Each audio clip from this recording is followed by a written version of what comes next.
Allora mi domando che sapienza hanno acquisito i nostri cari giornalisti e comunicatori in questo tempo.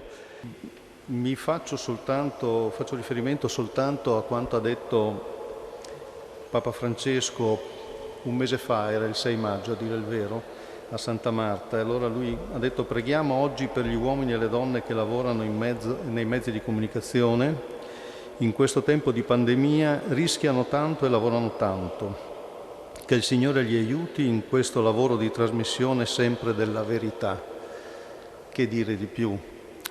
Dobbiamo dire che proprio in questo periodo, è stato detto, abbiamo visto quanto è importante il lavoro dei giornalisti, in un periodo in cui il lavoro dei giornalisti, devo dire, viene sempre di più visto in modo molto rarefatto.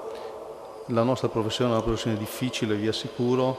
Papa l'ha detto, lavoriamo tanto e soprattutto abbiamo tanta concorrenza, ma non tanto concorrenza professionale, quella viene bene, è un problema, proprio il nostro mestiere si sta svilendo. Vediamo le redazioni che chiudono, i giornali che chiudono.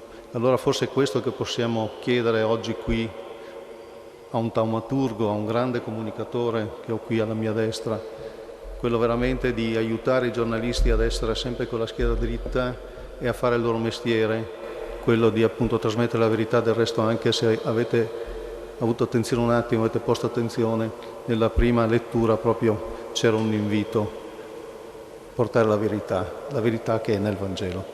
Grazie.